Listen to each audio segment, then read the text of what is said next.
You know what I did? I got water bucket.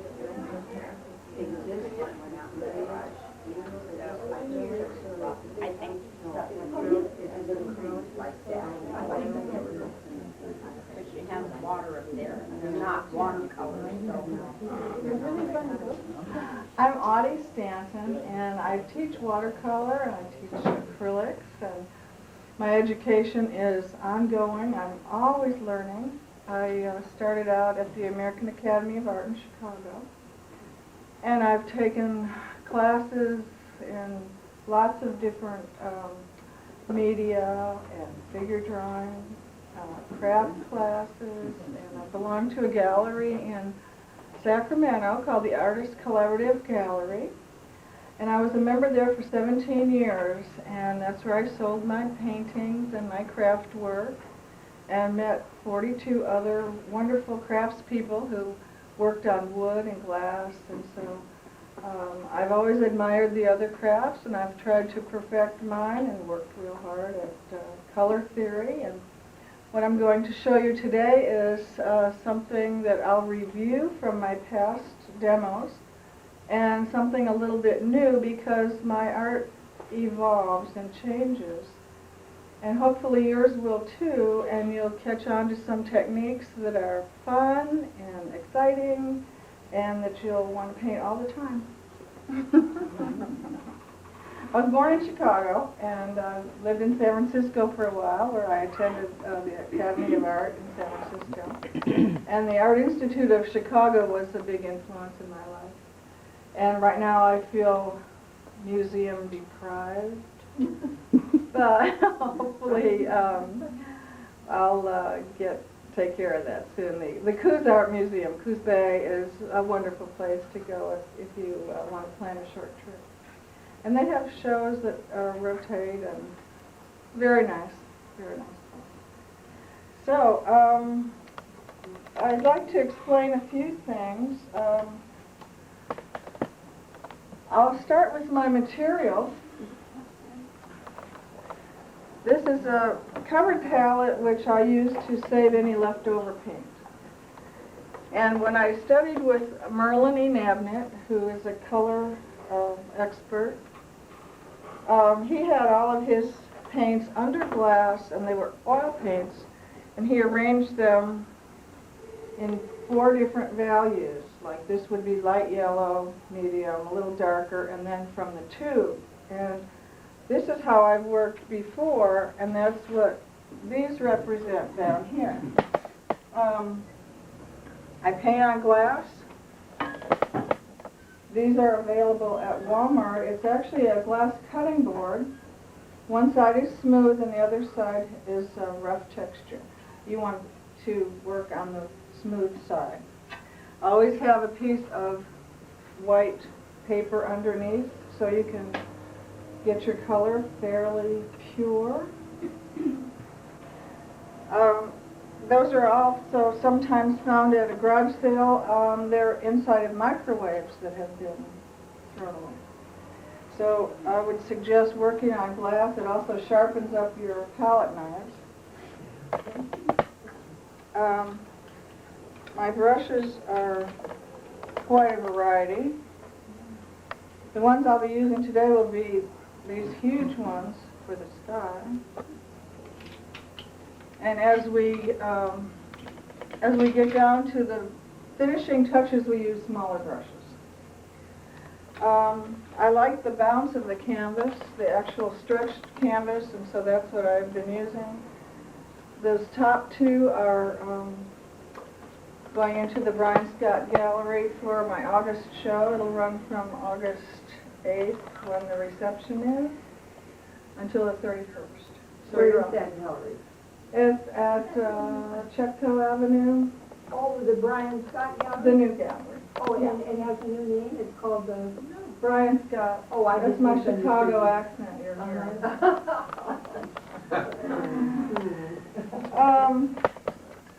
The knives, important brushes are riggers. If I didn't have these, I couldn't do trees at all. My painting knives, the word palette knife comes from this type of knife, which was formerly used to just scrape off and throw away oil color. And paint, yeah, I still paint with this anyway.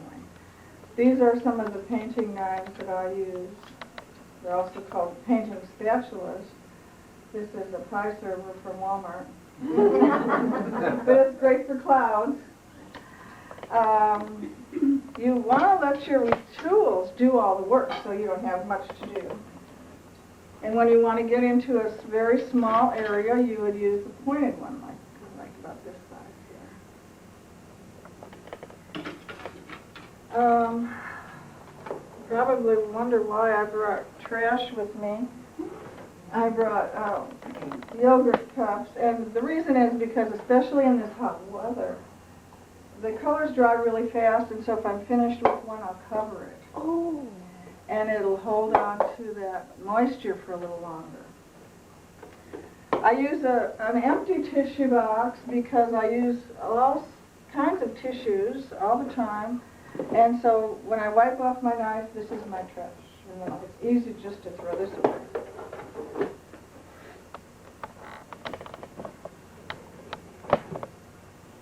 There's an assortment of towels and colors here. I don't need to name all the colors, I don't think. I'll name them as I work with them. The most important thing, probably for any painter, is to memorize your color wheel. The paintings down here are done with only 3 colors, and you pick your triad, which is equally spaced, or equally spaced colors, and you can use any 3 that are equally spaced. Or you can use any red, yellow, or blue. If it's raw sienna that you're substituting for cadmium yellow, let's say your effect will be much more subdued. You'll notice, maybe if you can see my colors, I don't have any green. That's because the most beautiful greens are mixed. And my favorite combination is lemon yellow and Payne's gray, which makes a beautiful olive color.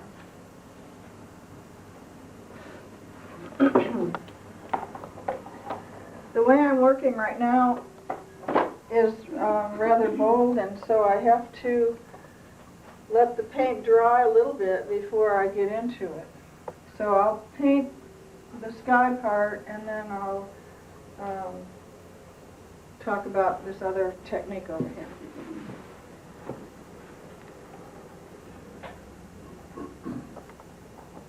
I'm using cerulean blue.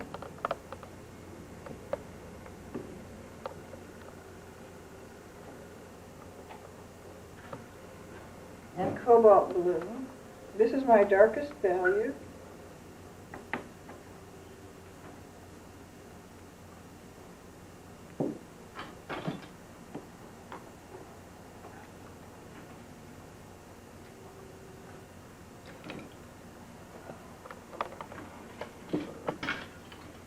The knife I'm using to pick it up and spread it with is this one.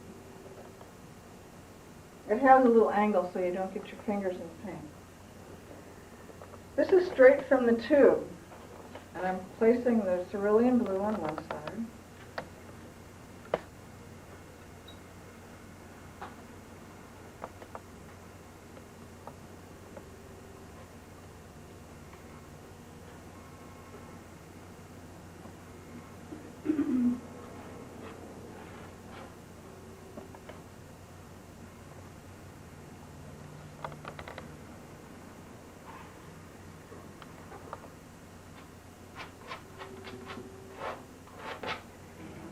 And we'll put cobalt blue on the other side. When you're painting in your studio, for instance, hold it like that. No, I put it up here.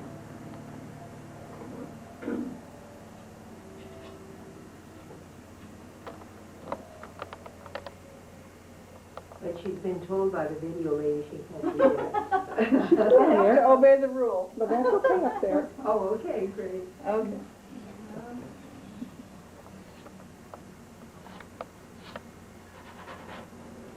Wipe off your knife and then wipe it with the tissue and put it in there. There's some that I've left here that I don't want to dry up, so I'll just slap that on. And put this on. It's a good idea with this tissue now that you've just wiped off to get this off of your palette as soon as you can. Keep your palette really clean and you'll be a much happier person. I guarantee it.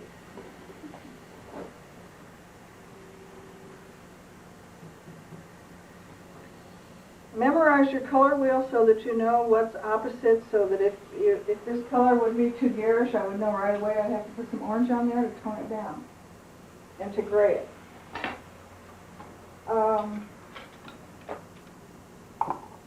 I'll take just a touch of water and dry it on my towel. And I'll spread this color. A little more water.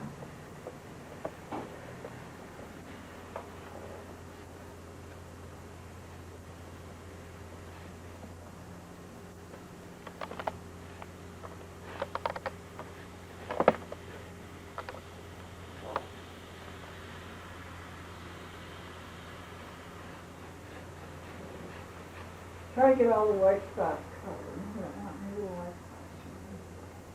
And the hairs with a brush on them.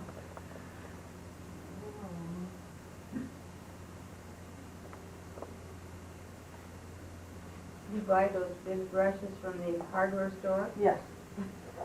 Not this one, however. This is a good one. But these you can just throw away quickly and easily.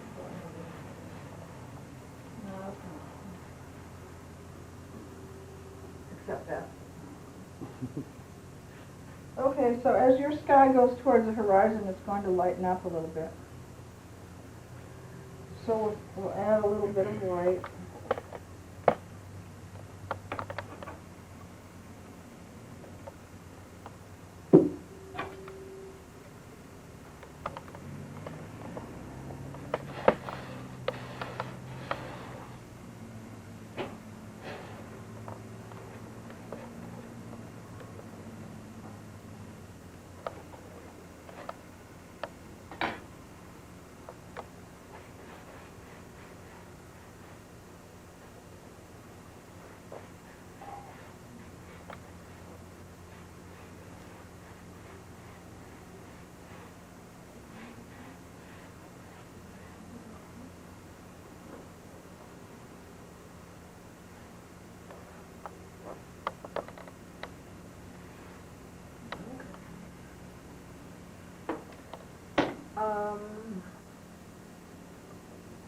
Then beige color, I can put on.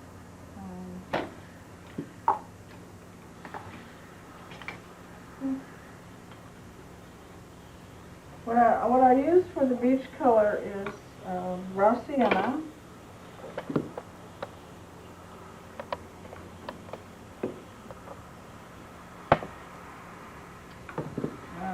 This is cadmium yellow light.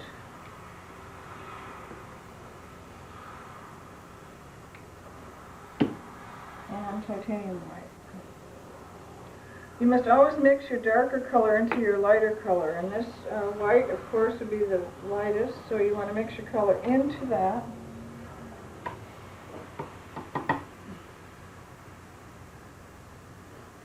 You could take a lot of the yellow because it's also very light. Take about half of this amount, and I'll cover that right away. Then some of the burnt raw sienna. And you don't have to mix that thoroughly.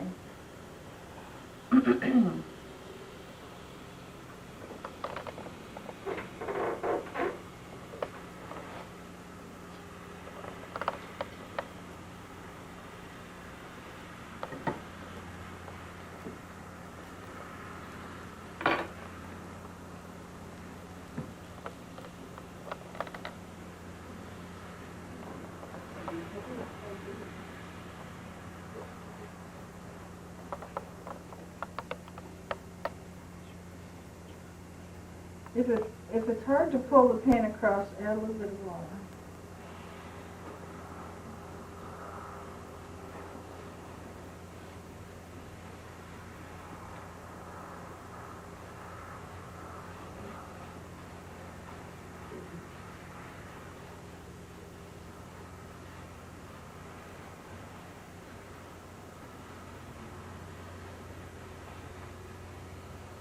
Do a little bit of blending. Just don't look like anything right now.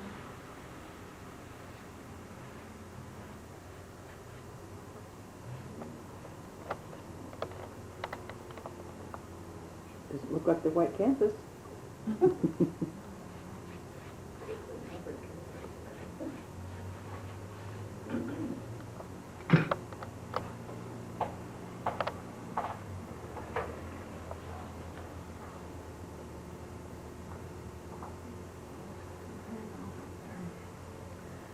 I'm going to have to cover the raw sienna,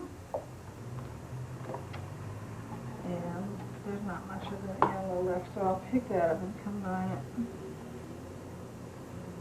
with this. Set that under a cup, and then we clean up this part of the palette.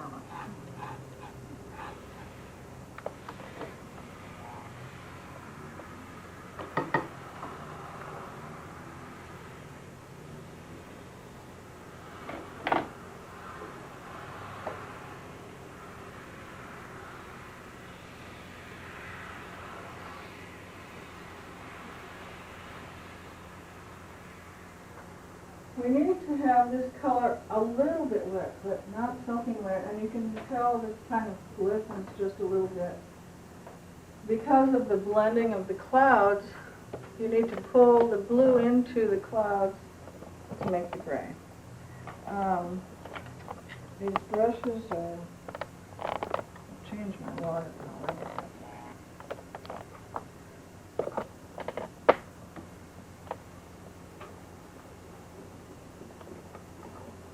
If you have a field guide on clouds and atmosphere, it's good reference material to see how the clouds are built up and how they're formed and how they dissipate.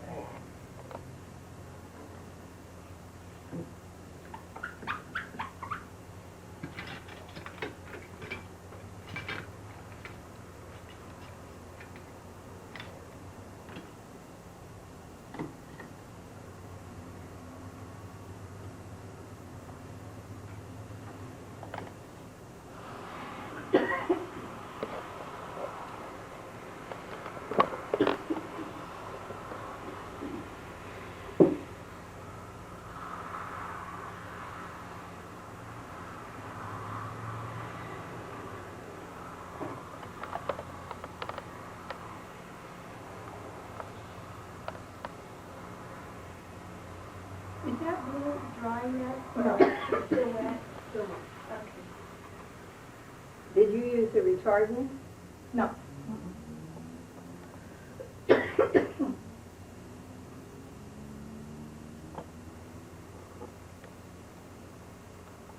I actually like this big spatula the best. My pipe.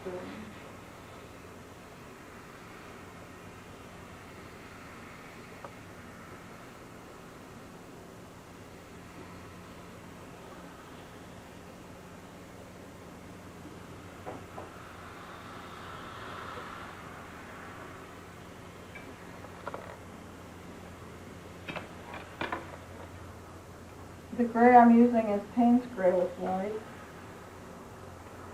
I just have some of that mixed out here.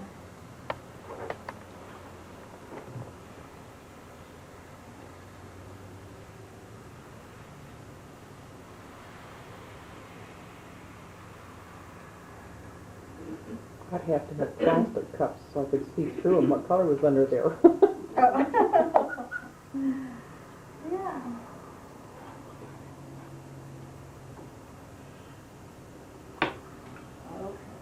Now we want to use a knife that is specifically made for little places. So this pointed one will give me the point on the without blending the rest of it in. You have to just set the color on there and leave it alone.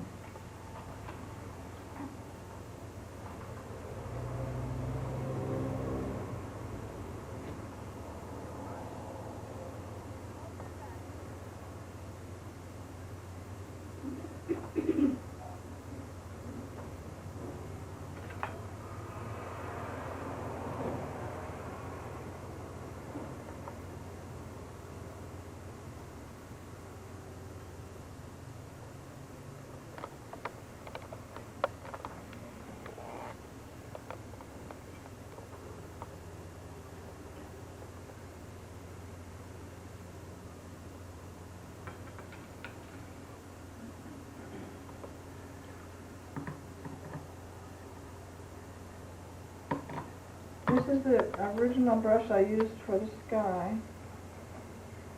And it's been in the water, so it's saturated. I have to be careful so I don't splash on anything.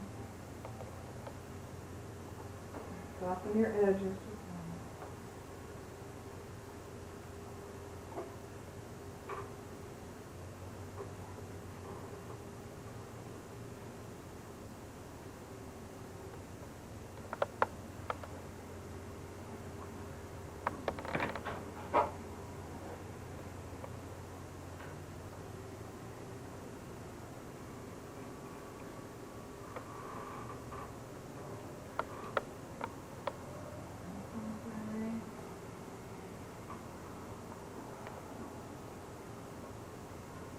Are you working the gray mixed with white or just the gray? Gray and white.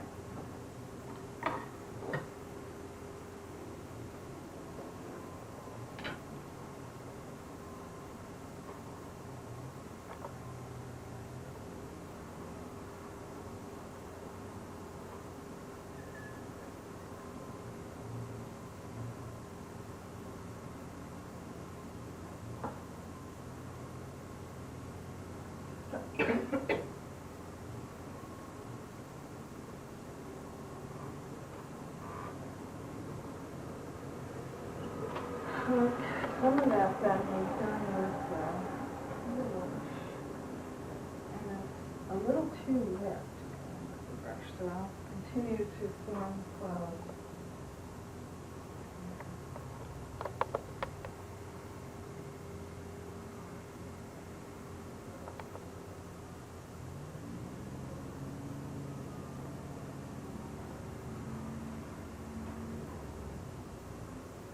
Cumulus clouds are usually flat on the bottom.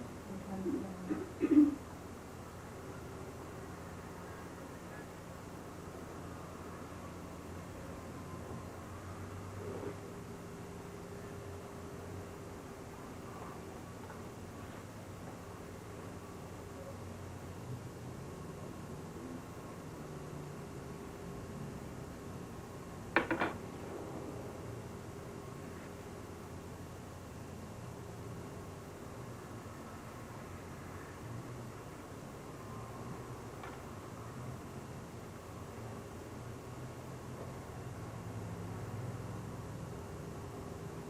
The whitest cloud that you made is just white out of the tube, right? right.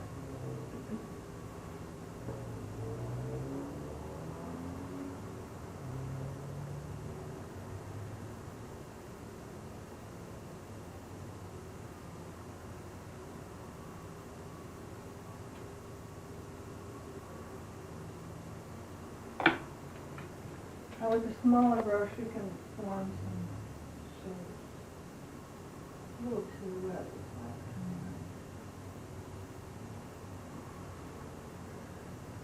I'm going to let that sit for a minute. And let it dry just a little.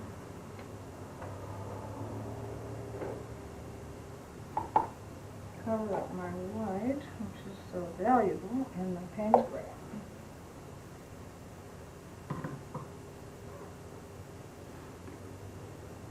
Now, when we worked on these, maybe you remember this demo from last time.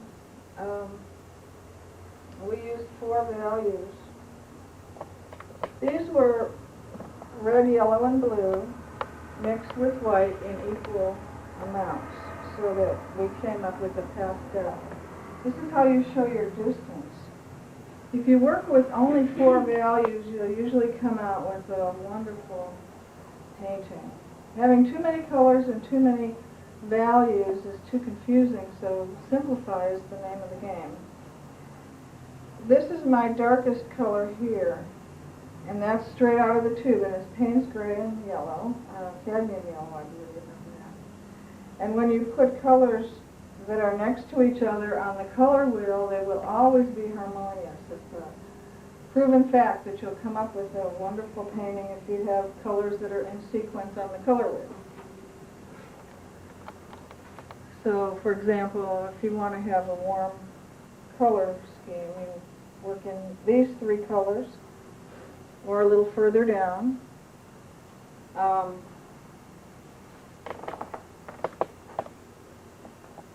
That one over there and this next one are very simplified paintings, but you'll notice that they're very dramatic because they're simple. This color was put on individually with a knife, and over here the same colors have been mixed, but there's a dominance of the phthalo blue.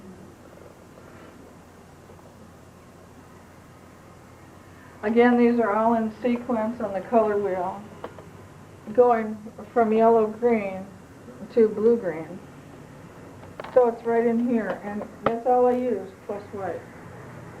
And so you can choose where you want to go with this and just use light and dark and medium values, and you'll have a wonderful, wonderful work. Does anyone have any questions?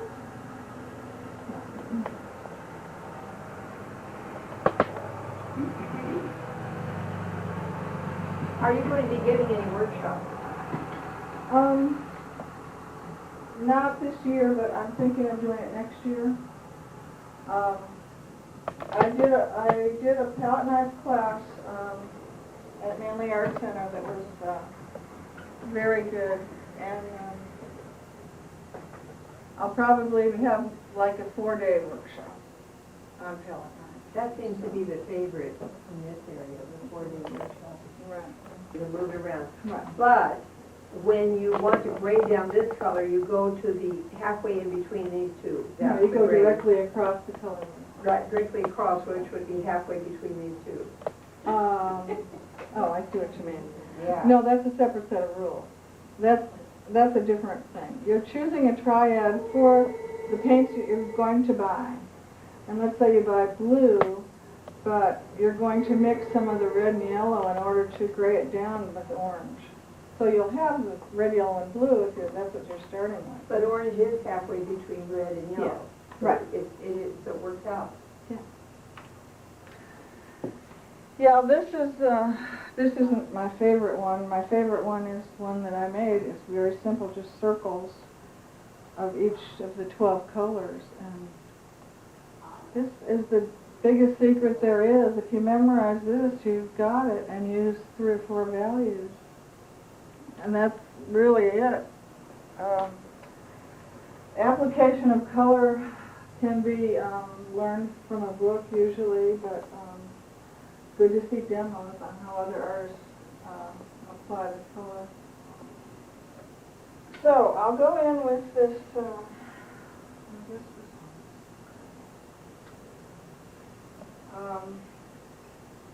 You have to just use the tip because if it drags along the back, you're going to have problems lower down. I'm going to use a different one. And that's still wet after all this? This is acrylic you're working with. Yeah, it's dry down here, you can see it, but it's still glossy up here. Pretty thick. Yeah, this is thick.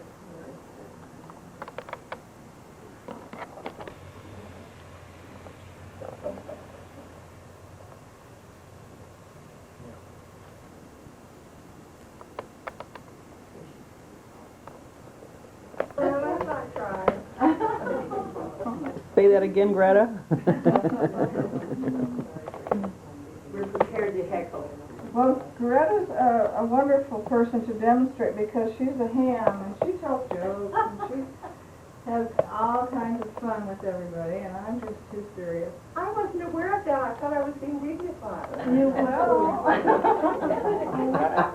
Control yourself, Betsy. Surprise, surprise.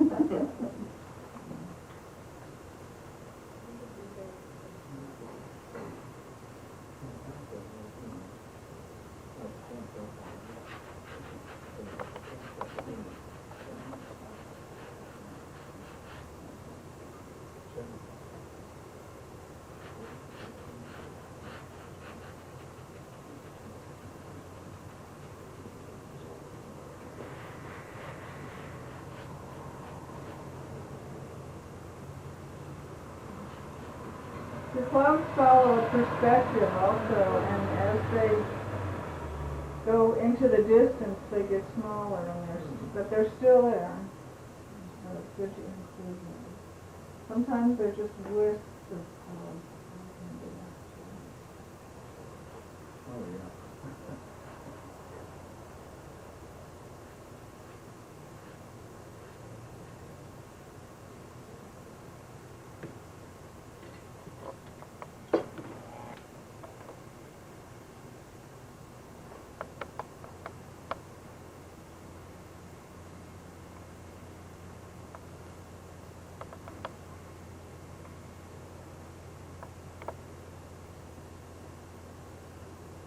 Now we're getting somewhere.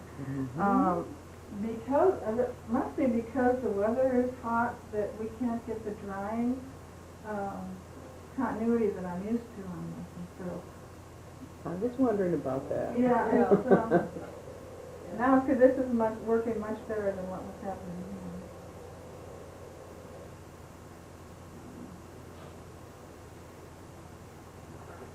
I think it's 120. Okay, the bottom of the clouds are gray, top of the clouds are very white and puffy. I want to include that. Gray.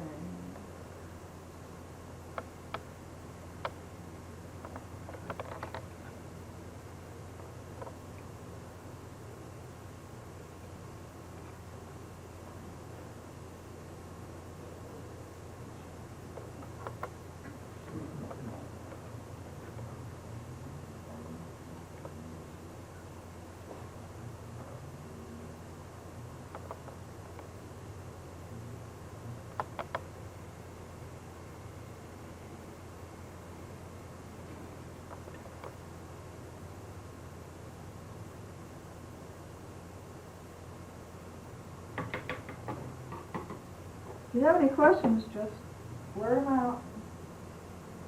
I might know the answer. Might not. How many years have you been working with this method?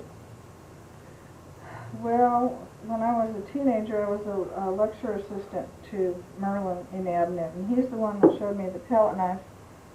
And what lecture assistant meant was you bring everything in from his car to wherever he's doing the demo, and you get to listen to the demo and then help him back out with all this stuff. So when I was a teenager, that's the answer.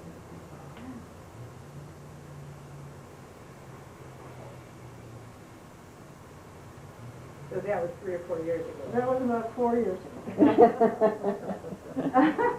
Thank you very much. She just went to the top of the class. Anyway, yeah, this is mine, really.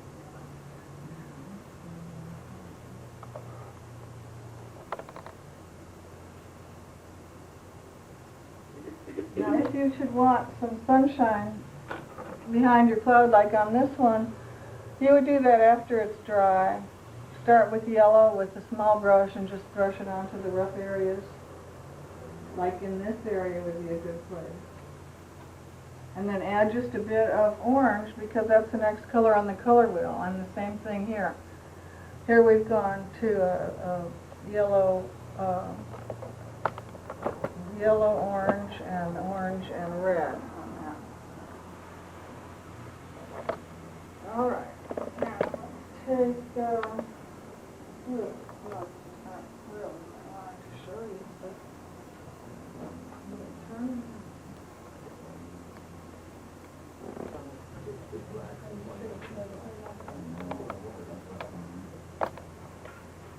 It seems, it's too busy actually the way it is because of the drying.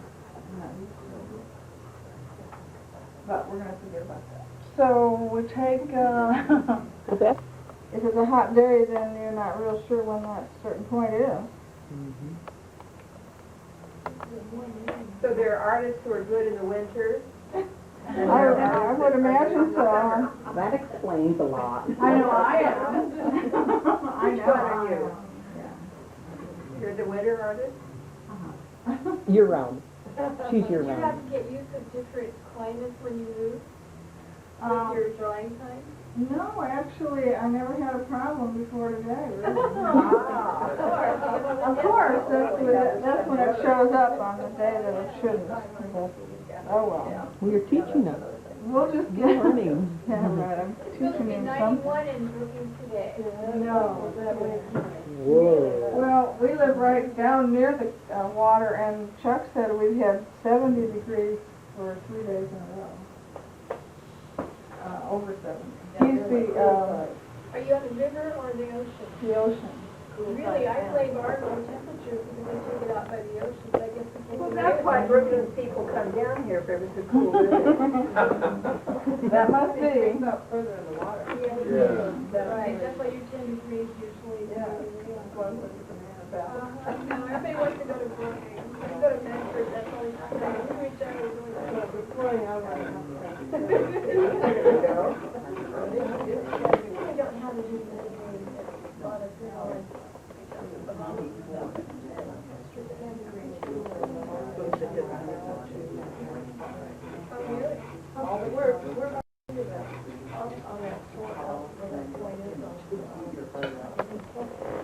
Well, I'm going to do a couple of these trees for you because they're tricky and fun to do.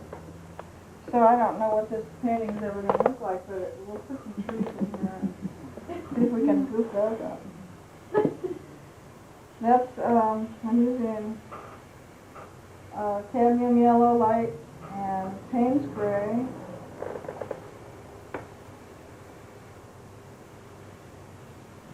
This looks like a lot of fun. Yeah, With the palette, it is. It's great. Yeah, It forces you to simplify everything, though. right. Not only that, but it's like I tell people, it's only canvas and paint. You got Yeah. nothing else to lose. Right. It's that blank canvas that gets you know. Oh. What I'm gonna do with that, I've got a record. I'll piece of sandpaper that I'll never use because it costs $20. The canvas Frame is it. that expensive. White on white. White on white version true. It's a real good idea to stay with a certain size. All of these are 16 by 20. And sometimes you can get a deal on 10 pieces of canvas or on plexiglass if you're going to use watercolors. If you buy in quantity on a certain size, it's easier to get a deal. Do you And like frames the too. glass better than glass? I mean, it scratches for me. It does scratch easily, and I'm very disappointed with that because when you have a painting that's 30 by 40 and you've got a big scratch in it, there's not much you can do but buy another one. But I've broken so many that big that, you know, they cost a fortune too, so it's hard to say. You have to have plexiglass if you're going to ship your work anywhere. On your boat there, it's gorgeous. Is that glass or Pardon me? is that glass or plexiglass on your ship? I think it's plex. That's a beautiful painting. Thank I love Yeah, it is. I can handle it. I've mixed two colors of olive green, and it's Payne's gray and cadmium yellow light, and I'm taking a small brush, oil painting brush, just to draw it on the canvas. So we'll have our trees on this side over here. Now they're not too bad. This isn't a lesson in composition today.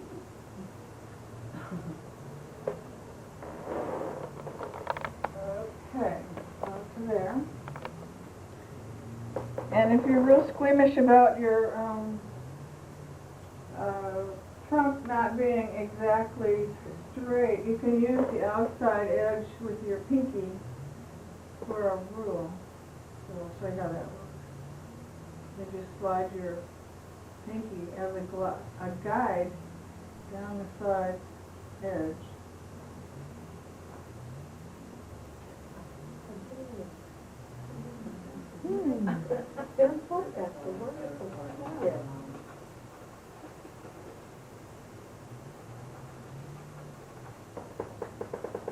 The very most fun of all is the next part. And I have a photo I need to use because you have to be quite precise, but I'm using the sponge. It's a natural sponge, and you buy one that has large holes in it. And this is what you're going to paint your leaves with.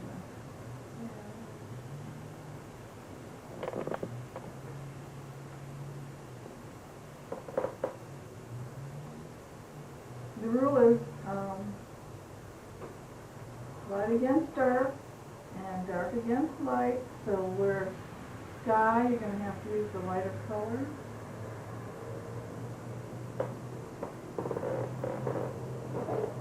Put the color down and leave it alone. The more you mess with it, the more messy it gets.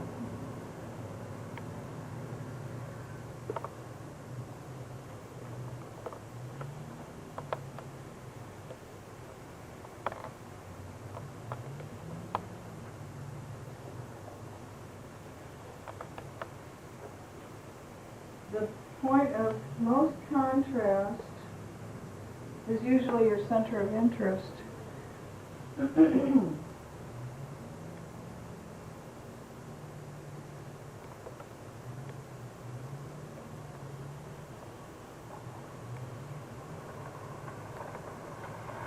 you have two colors ready. You're ready for the dark against light and light against dark. So your tree changes colors, but it looks natural enough so that it looks out.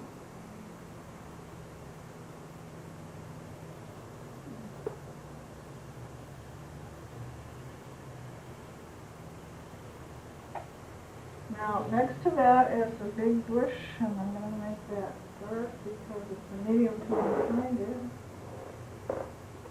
And it's light on top.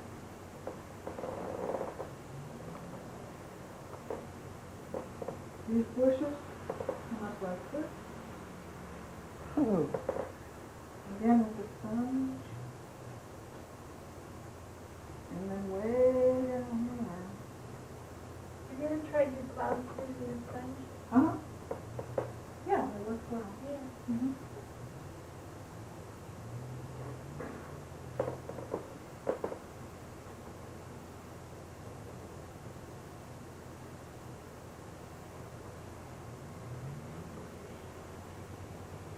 Now we used raw sienna before, so I'll pick up some of that with the Payne's Gray to make the darkest part under the bushes.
Keep going. Oh well. my favorite word. Yeah.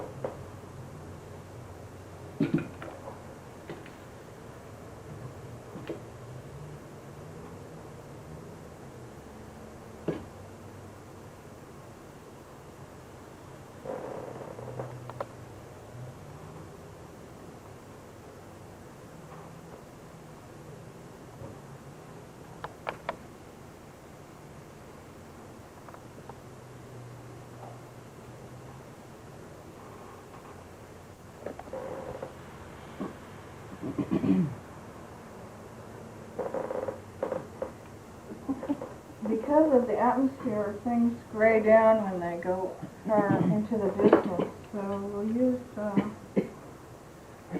light gray, Payne's gray and white.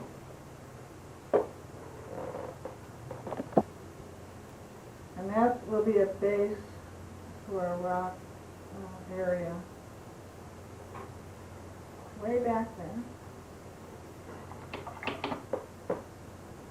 With a little white honey.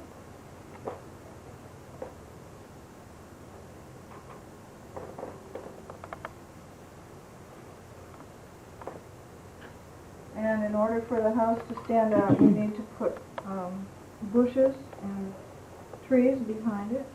So I'm using my rigger. Just kind of look. Should be more good down.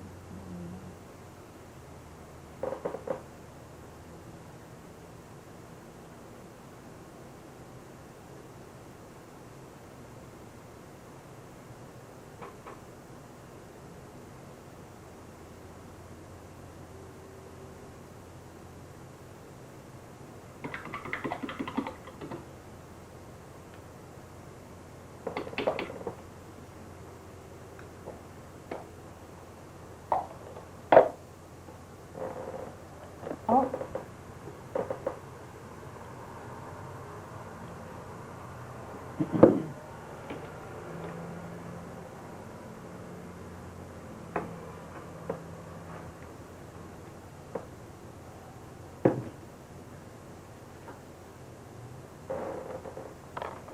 Take a little bit on the side of the knife, and this is going to be our ocean. Then the next color is cobalt on the side of the knife.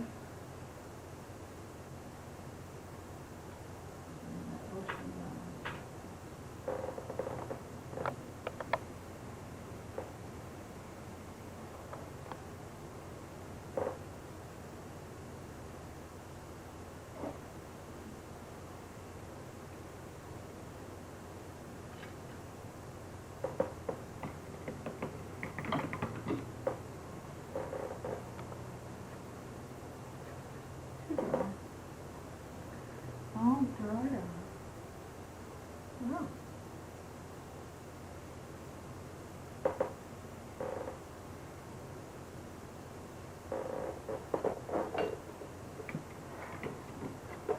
Now, in order to make some driftwood, we'll use the same knife again. This one is my favorite right now. Using some white.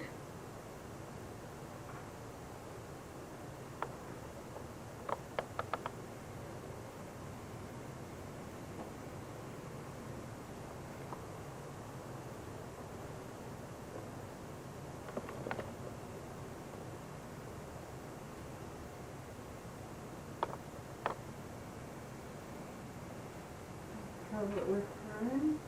No, I'll miss this one.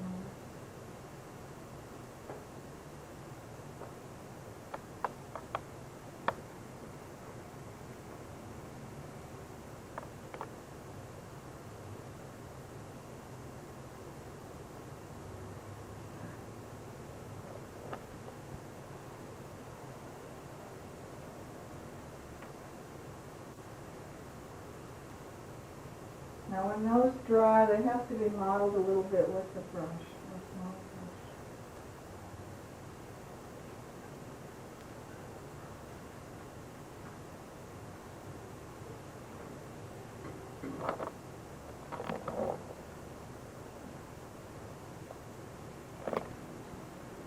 You can use your rigger to put little windows in the house when you're getting down.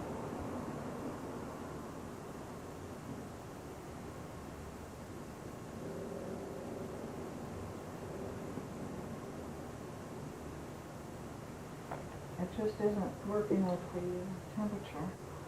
On your tree trunks now, you can add a little bit of brown. Raw sienna is considered an orange, so you can put orange right next to that.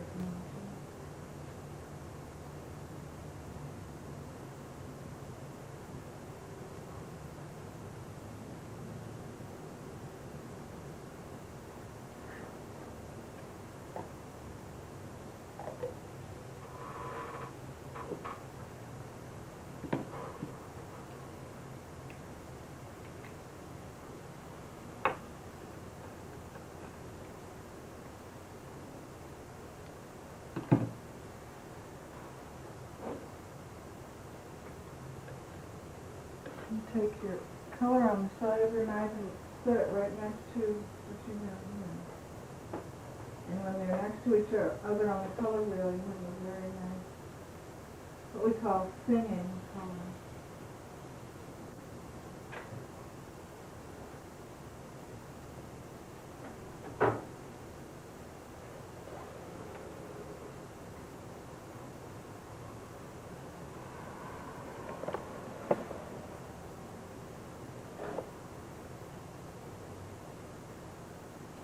Okay.